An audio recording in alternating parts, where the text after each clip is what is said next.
오늘 함께 보신 본문으로 우리를 참으로 자유케 하는 것은 무엇인가?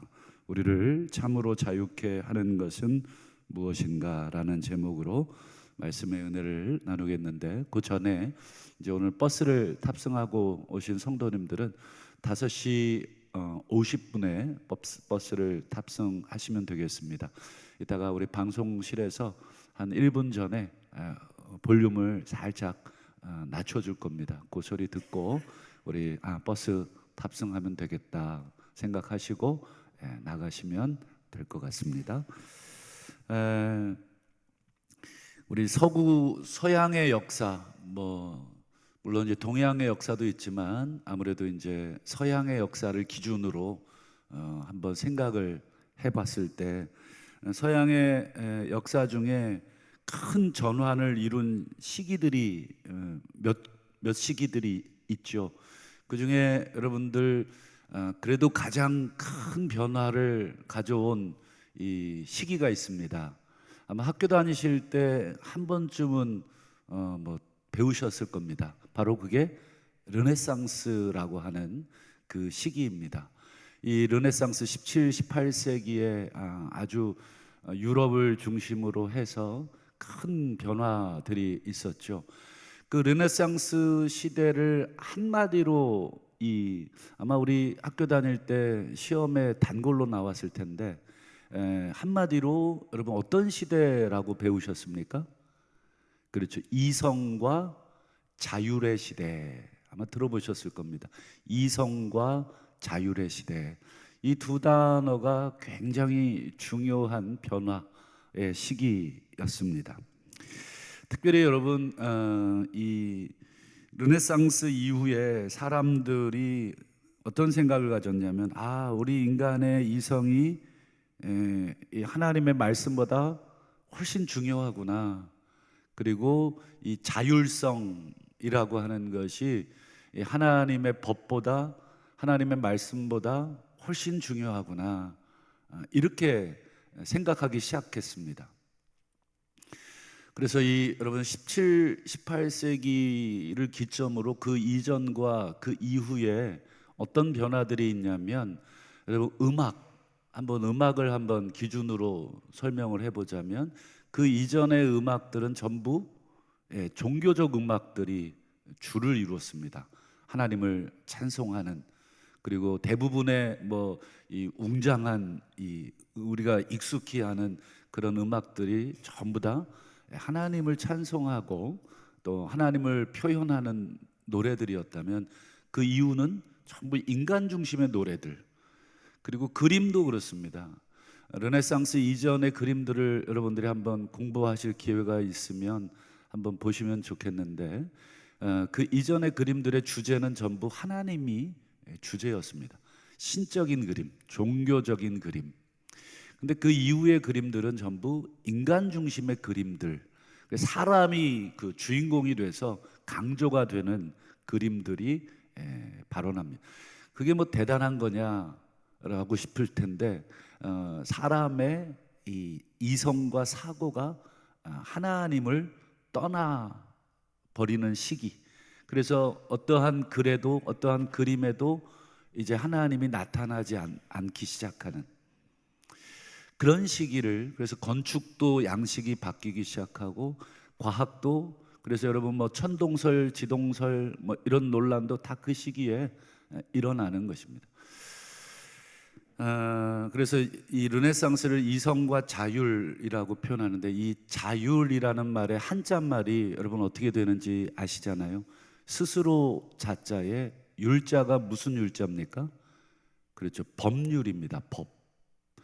그러니까 자율이라는 게, 그동안은 하나님의 말씀이 법이었다면 이제는 내가 법이다, 내가 기준이다. 그래서 모든 표현들을 전부 인간, 이걸 기준으로 전부 다 표현할 수 있는, 어떻게 보면 세상적으로는 혁명적인 것이지만 우리 종교적으로, 특별히 기독교적으로는 굉장히 기독교가 쇠퇴하기 시작합니다. 그래서 지금 여러분 유럽을 한번 보시죠. 우리에게 복음을 전해줬던 유럽들은 전부 어떻게 됐습니까? 예, 기독교가 전부 쇠퇴하고 있습니다. 뭐 명목상 국기에 기독교 문양, 십자가 문양이 다 있기는 하죠. 그리고 전통적으로 우리가 불교나 유교의 옷을 입고 우리가 살듯이 그들의 문화는, 기독교 문화는 다 들어있지만 그 안에 개개인들은 전부 이제 기독교인들이 아닙니다. 뭐 우리 서양 사람, 유럽 사람은 곧 기독교인, 동양 사람은 곧 불교인, 뭐 이런 등식들은 다 깨진 지 오래됐어요. 이제 바뀌어야 됩니다. 오히려 서양 사람들이 동양 철학이나 이런 데에 관심이 많죠. 우리 성도님들 뭐 가지고 있는 핸드폰 중에 아이들 폰 말고 저기 어른들 폰 말고 아이폰이라고 있죠. 예, 그 뭐 미국의 뭐 유명한 회사에서 만든 아이폰, 그거 여러분 만든 그 사람 스티브 잡스라고 하는 사람은 이미 선불교에 깊이 심취했던 사람입니다. 동양적 철학에 그런 사상적 배경에서 이 단순함을 추구하는, 그래서 그 사람의 어떤 이 뭐 이걸 전자제품이 아니라 뭐 거의 예술에 승화시키는 뭐 그런 단계에 올려놨죠. 요즘 한국 사회도 여러분 그런 분위기에 이제 요즘은 인터넷이고 뭐 너무 정보 교환이 빠릅니다. 예전에는 배 타고 오거나 이게 교류가 없으니까 저쪽에서 무슨 일이 있었는지를 전혀 모르잖아요. 그 영향도 덜 받습니다. 그러나 요즘은 실시간입니다. 아침에 여러분들 뭐 전 세계의 뉴스를 들으려면 어떻습니까? 예, 얼마든지 들을 수 있습니다. 뭐 요즘은 이제 AI 시대가 돼서 굳이 외국어를 배우지 않아도 이미 다 우리말로 다 번역을 해서 들려주는 시대. 지금 지구 반대편에는 무슨 일이 있고 어떤 것들이 일어나고, 그래서 그 영향을 금방금방 받습니다. 더군다나 우리 아이들은 태어나면서부터 손에 핸드폰을 쥐고 태어나잖아요.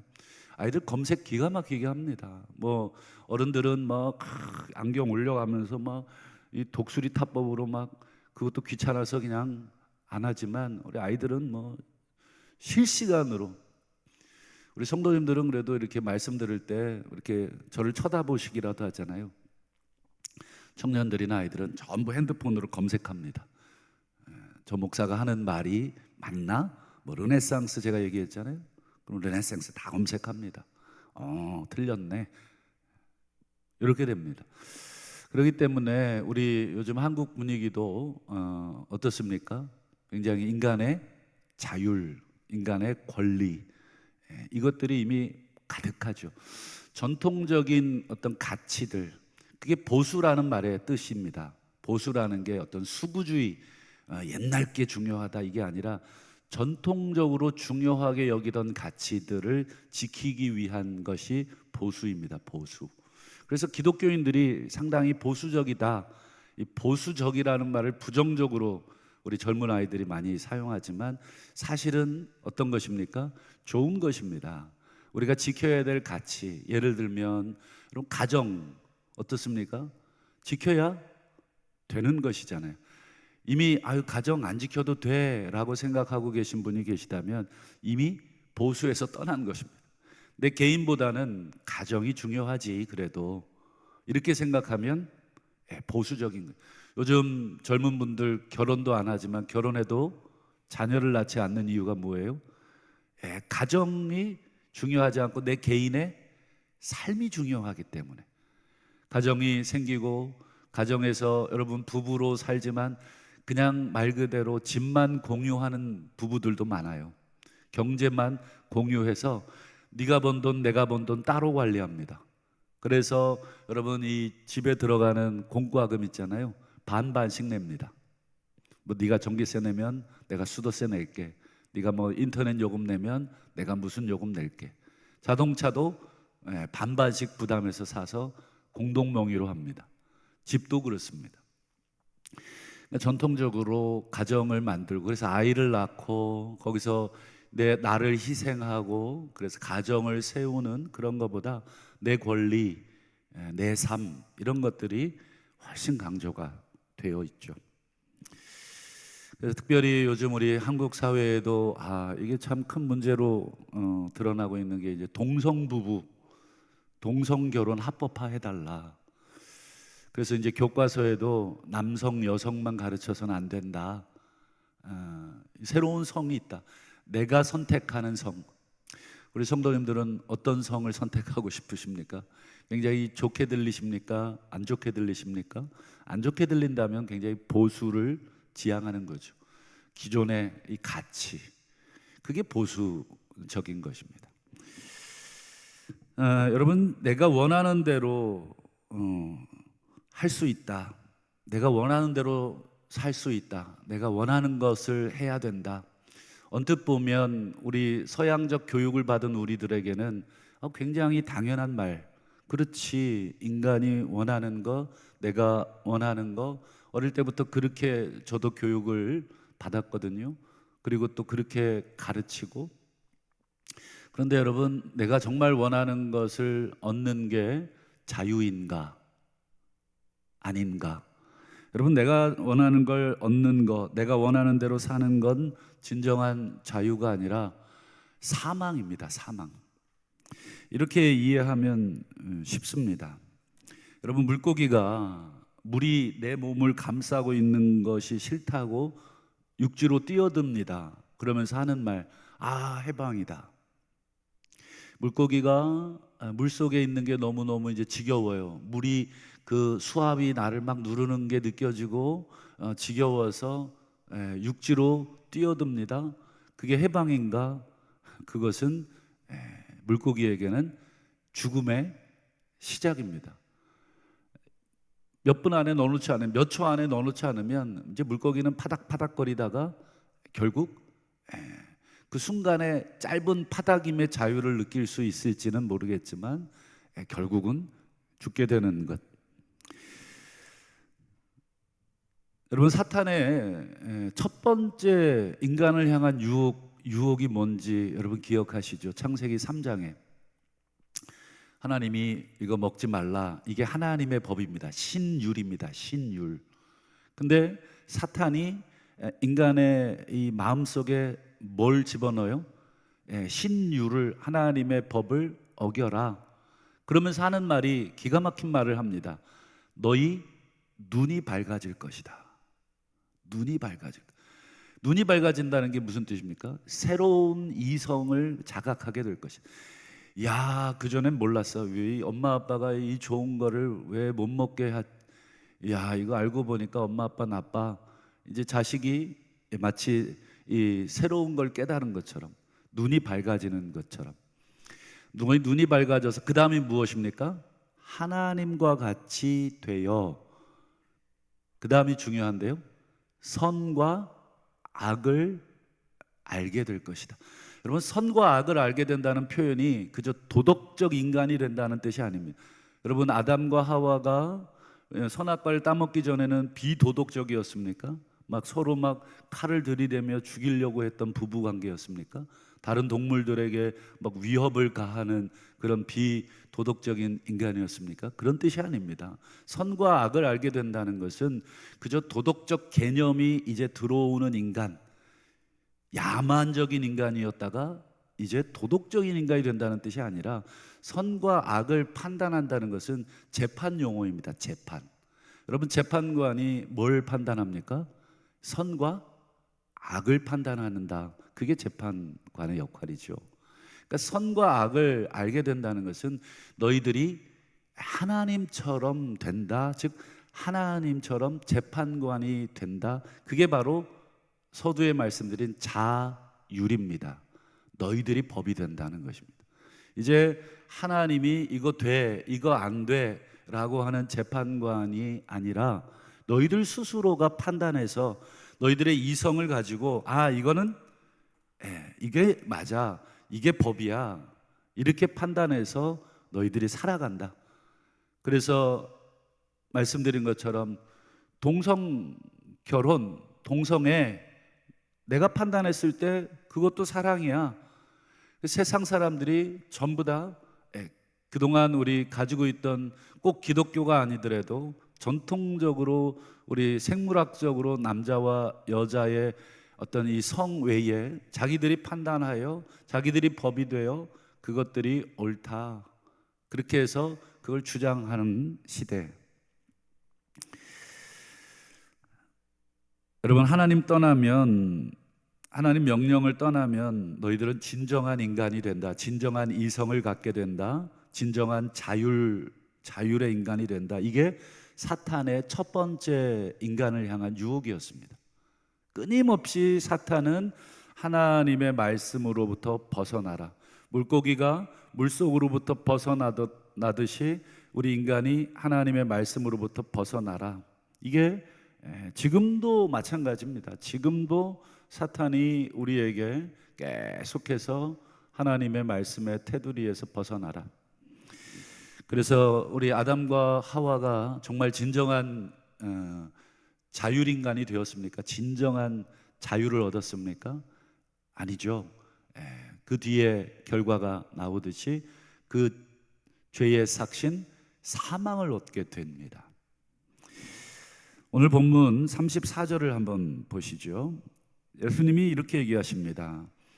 죄를 범하는 자마다 죄의 종이다. 여러분, 성경에서 말하는 죄는 뭡니까? 물론 여기서 죄를 여러 가지 범주에다가 집어넣을 수 있겠죠. 살인죄, 도둑질하는 죄, 간음죄 등등. 그러나 여기서 말하는 죄는 더 근본적인 죄입니다. 여러분, 살인, 간음, 도둑질, 이 모든 것들이 언제부터 발생이 됐습니까? 그렇죠. 사람이 하나님의 말씀을 떠난 다음부터 이것들이 발생이 된 것입니다. 성경에서 말하는 근본적인 죄는 하나님을 떠난 것을 죄라고 하는 것입니다.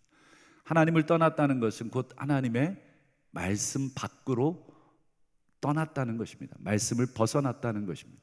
그래서 죄를 짓는 자라는 말, 우리 34절, 죄를 짓는 자, 이것은 하나님을 떠난 자, 이런 뜻입니다.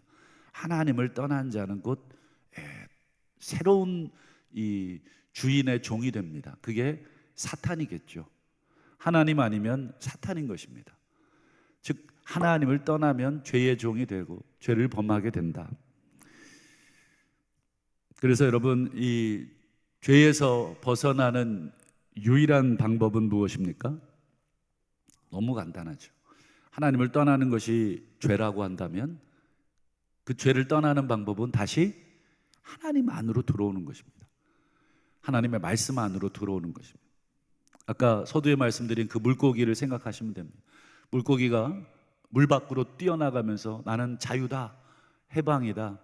근데 알고 보니 죽어가고 있는 거잖아요. 그 물고기가 다시 살 수 있는 유일한 방법이 어쩔 수 없어. 아무리 노력해도 물고기가 다시 살 수 있는 방법은 다시 물 안으로 들어오는 수밖에 없어요. 자기 스스로의 힘으로는 못 들어가니까 누군가가 들어서 넣어주는 것밖에는 방법이 없듯이, 여러분, 우리 죄로부터, 우리가 하나님으로부터 죄로부터 우리가 벗어나는 길은 다시 하나님에게로 돌아가는 것밖에 없습니다. 그래서 예수님이 이런 말씀을 하십니다. 32절을 한번 보실까요? 진리를 알지니 진리가 너희를 자유케 하리라. 진리가 너희를 자유케 한다, 살려준다는 것이죠. 진리가 무엇입니까? 진리가 무엇입니까? 어떤 과학적 진리를 말하는 진리가 아니겠죠. 그래서 진리는 곧 하나님 또는 예수님, 하나님 말씀, 예수님 말씀. 그래서 31절로 거꾸로 올라가 보시면 이런 말씀을 합니다. 진리를 알아라 라는 말 앞에 31절이죠. 내 말에 거하라. 진리를 알으라는 말은 내 말에 거하라는 것입니다. 예수님의 가르침은 곧 하나님의 가르침, 하나님의 말씀, 하나님의 법, 신율. 자율 안에 거하지 말고 신율 안에 거하라. 그러면 너희들은 내 제자가 되고 진리를 알게 되고 그리고 진정한 자유를 얻게 된다. 그래서 여러분, 가나안 땅에 들어가기 전에 모세가 신명기를 기록하잖아요. 신명기에 정말 지겹도록, 정말 귀에 못이 박히도록, 조금 과장하면 짜증이 날 정도로 모세가 강조한 건 딱 한 가지밖에 없습니다. 하나님의 말씀 안으로 들어가라. 신학적으로 가나안 땅은 제2의 에덴입니다. 제2의 에덴. 다시 하나님께서 인류를 이 에덴으로 보내시는, 신락원에서 다시 복락원을 시키기 위한 이 제2의 에덴입니다. 여러분, 아담과 하와가 에덴에서 왜 쫓겨났습니까? 선악과 하나 따먹었다고 쫓겨난 게 아니잖아요. 선악과는 그저 드러난 형태일 뿐이고 결국 사탄의 유혹에 넘어가서 하나님을 떠나서 너희들이 재판관이 되라, 너희들이 법이 되라, 너희들이 기준이 되라. 그래서 에덴에서 쫓겨난 것입니다. 그러면 다시 제2의 에덴 동산과 같은 가나안 땅에서는 쫓겨나지 않으려면 어떻게 살아야 됩니까? 그렇죠. 지겹지만 말씀 안에. 그래서 모세가 지겹도록 말씀을 지켜라, 마음을 다하고 목숨을 다하고 뜻을 다하여 말씀대로 살아라. 여러분, 결국 이스라엘 민족은 안타깝지만 그 가나안 땅에서 또 쫓겨납니다. 왜 쫓겨나는지는 성경에 너무 잘 나와 있죠.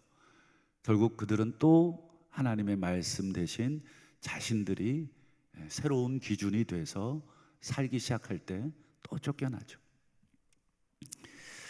여러분, 말씀에 거한다는 말이 무슨 뜻입니까? 너무 추상적인 말 같잖아요. 말씀에 거한다. 우리가 말씀에 어떻게 거할 수 있겠습니까?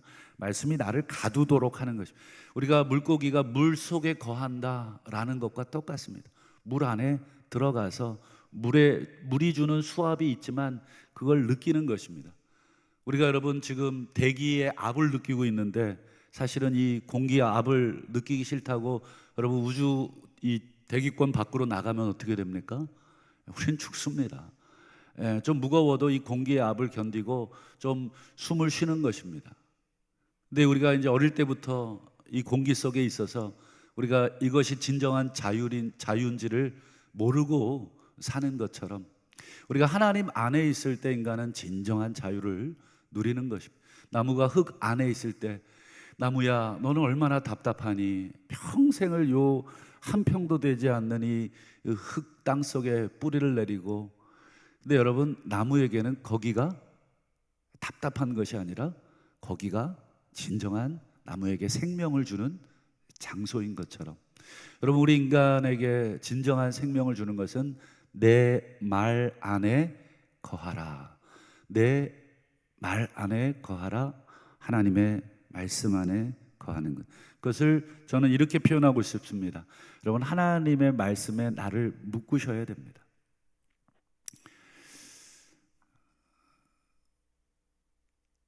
우리가 살아가면서 정말 우리 엄마 아빠는 너무 하나님한테 미쳐 있어. 여러분, 그런 말 혹시 들어보셨나요? 우리 자녀들한테. 잘 사신 거예요. 자녀들이 너무 이 하나님 밖의 세상에 너무 교육을 많이 받다 보니까 이 하나님 안에 묶여 사는 우리 부모님을 답답하게 느끼는 것입니다. 마치 물고기가 어항 속에 갇혀 있다고 너 얼마나 답답하니, 요 조그만한 어항 속에 평생을. 아니라니까요.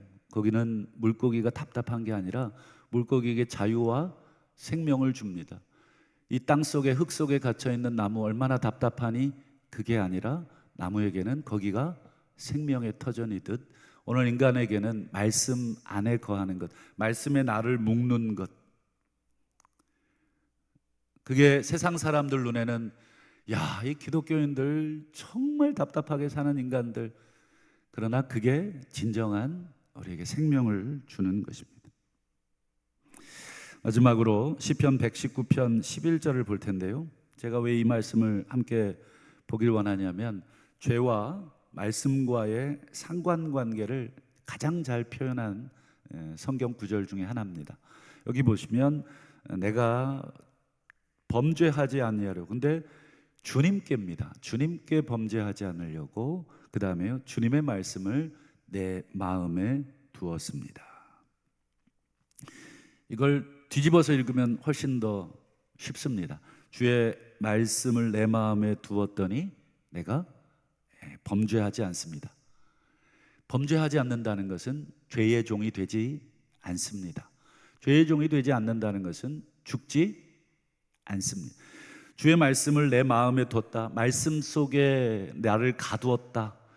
세상은 답답해 보이는 인생이지만 그것이 궁극적으로 나를 살리는 인생, 그것이 궁극적으로 나를 구원한다 하는 말씀입니다. 말씀을 맺겠습니다. 여러분, 한 해 동안 우리 자신을 한번 되돌아보면서 나는 얼마나 말씀에 나 자신을 묶으려고 했는가. 말씀이 지겨워서, 하나님이 지겨워서 밖으로 뛰쳐나가고 싶고, 우리 전통적으로 우리 강조하는 기도, 말씀, 예배, 여러분 젊은 아이들은 너무너무 귀찮아하죠. 하지만 그게 나를 살리는 것입니다. 여러분, 나를 살리는 방법이 그것이라면은 정말 말씀 속으로, 기도 가운데로, 하나님을 찬송하는 이 예배 가운데로 나를 계속해서 넣어야 거기 안에서 내가 숨을 쉬는 것입니다. 지난 한 해 동안 내 생각과 내 말과 행동을 얼마나 말씀에 나를 묶으려고 했는가, 이 말씀이 나를 통제하도록 얼마나 허용해 드렸는가. 말씀이 이렇게 말하는데 싫다 그러고 이제 내 마음대로 할 거라고 하고, 혹시 그렇게 생각하고 살지는 않았는가, 우리가 한번 되돌아봤으면 좋겠습니다. 한 해를 마무리하는 우리 추수감사 주간을 맞이해서 다시 한번 하나님, 나를 말씀으로 묶어주십시오. 말씀 속에 내가 진정한 숨이 있고 자유가 있고 생명이 있음을 믿습니다. 이렇게 기도하시는 겸손한 종들이 되실 수 있기를 축원하고, 또 마지막으로 우리 인생의 방향을 결정하는 중요한 시험을 앞두고 있는 우리 자녀들 인생, 하나님, 그들이 세상의 진리에 자기 자신을 묶기 전에 우리 하나님의 말씀에 그들의 인생을 스스로 묶을 수 있는 띠를 말씀에 묶고, 그리고 세상 속에 나가야 그들이 표류하지 않는 그런 인생 되게 하옵소서. 그래서 말씀에 우리 자녀들, 말씀이 그들을 통제할 수 있는 그런 자녀들 되게 하옵소서. 이렇게 기도하시는 저와 우리 모두가 될 수 있기를 주의 이름으로 축원합니다. 기도하겠습니다.